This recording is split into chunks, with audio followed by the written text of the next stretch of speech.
Yes. Been a long time. Shouldn't have left you without a dope beat. It's Steel. Step two. But you can't be any geek off the street. Gotta be handy with the steel, if you know what I mean. Keep it real. Keeping it real. Step two. Step two. Step two. Step two. Step two. Step two. It's been a long time. Shouldn't have left you. Hello and welcome to the channel. My name is Steven and this is Steel Keeping It Real. So you know what? No you don't. This is not a normal day that I do videos. This happens to be Easter Sunday. And I decided that because I wanted to catch up on some of the videos that I was doing, that I was going to do some more songs from Jesus Christ Superstar. Now, I have already done 9 songs from the movie before over the years from when I started my channel. And I was like, you know what a better time for me to do some more songs to, try to get to all of the songs off of this soundtrack. Now, if you haven't seen any of the other videos, you'll know that Jesus Christ Superstar is my favorite musical of all time. On God, no cap. Yes, it is true.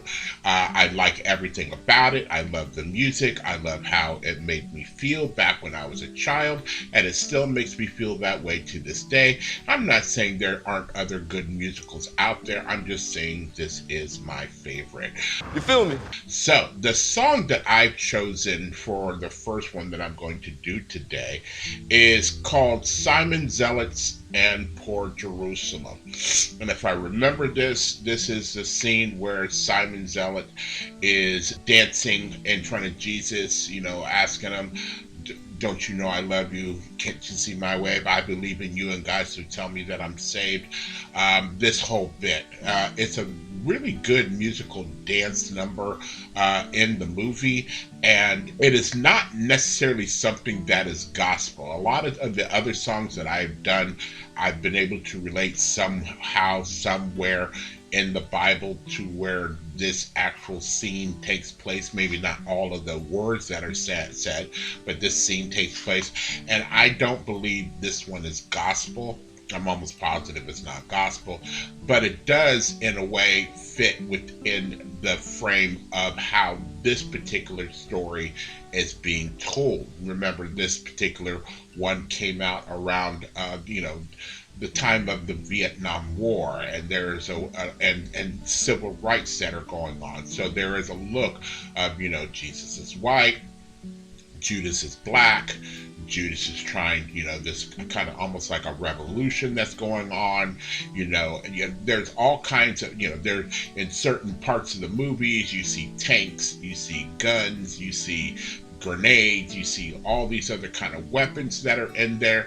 So there's, there's a bit of the times that this movie it was shot in that is presented in the movie to make it, especially during that time for the younger generation or even ones that were in their 20s or 30s to understand, like, hey, this stuff going on right now. This could be going on right now. So it's a good thing. So if you like videos like this and others on my channel, please don't forget to hit the like button, the subscribe button, and the notification button, because I'm just trying to do videos each and every week. So, without any further ado, here is Simon Zealots and Poor Jerusalem. Jesus. Yes. What? What? What? Yes. Jesus. What? Yes. What? You said what? What? Nothing.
in God, so tell me that I'm saved. Christ, you know I love you. Did you see our way? I believe in you in God, so tell me that I'm saved. Jesus, I'm with you. Touch me, Jesus. Jesus, I'm on your side. Kiss me, Jesus. Christ, what more do you need to convince you that you made it and you're easily as strong as the filth from Rome who raped our country and who terrorized our people for so long?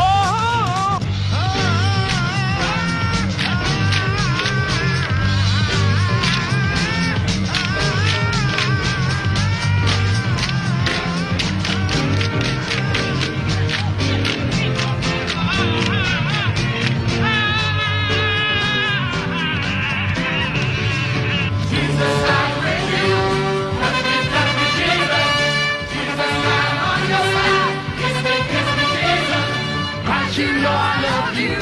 Did you see our way? I believe in you and God, so tell me that I'm saved. Christ, you know I love you. Did you see our way? I believe in you and God, so tell me that I'm saved.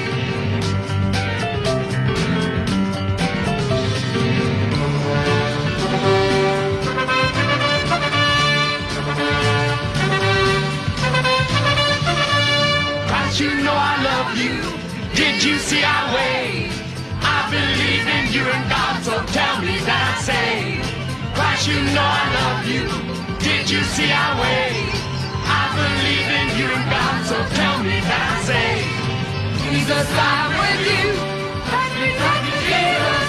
Jesus, I'm on your side. Kiss me, Jesus.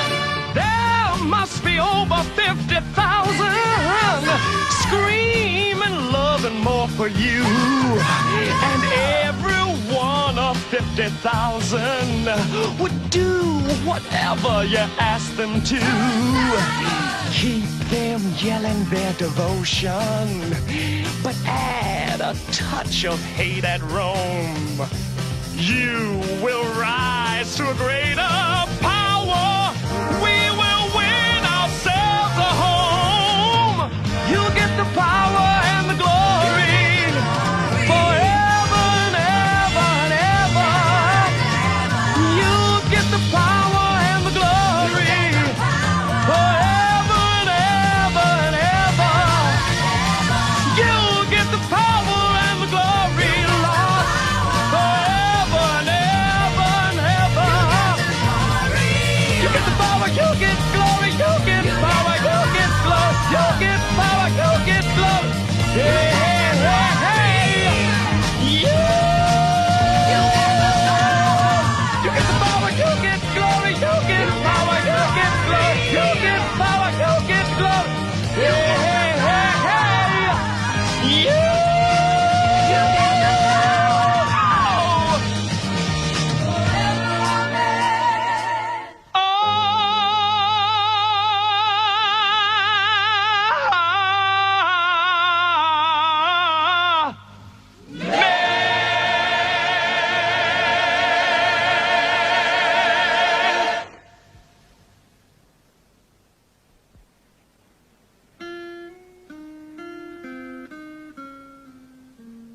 Neither you, Simon, nor the 50,000, nor the Romans, nor the Jews, nor Judas, nor the 12, nor the priests, nor the scribes, nor doomed Jerusalem itself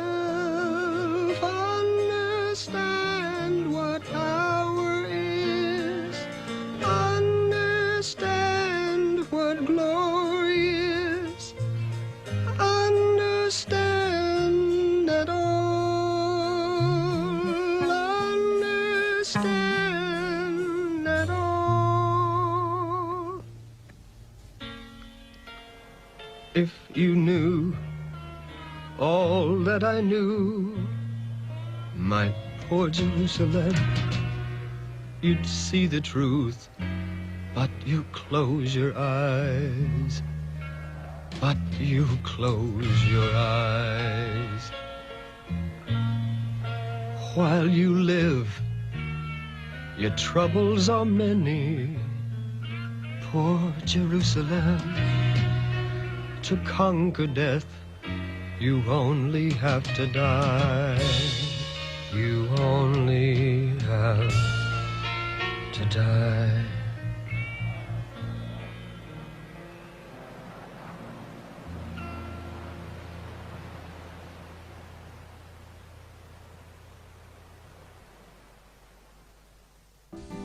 Yeah, that song always gets me, especially when the key changes, when they're going, you get the power, you get the glory. There's a certain emotional thing that happens when, when that gets into that particular chorus, and the key changes, it causes an emotional response.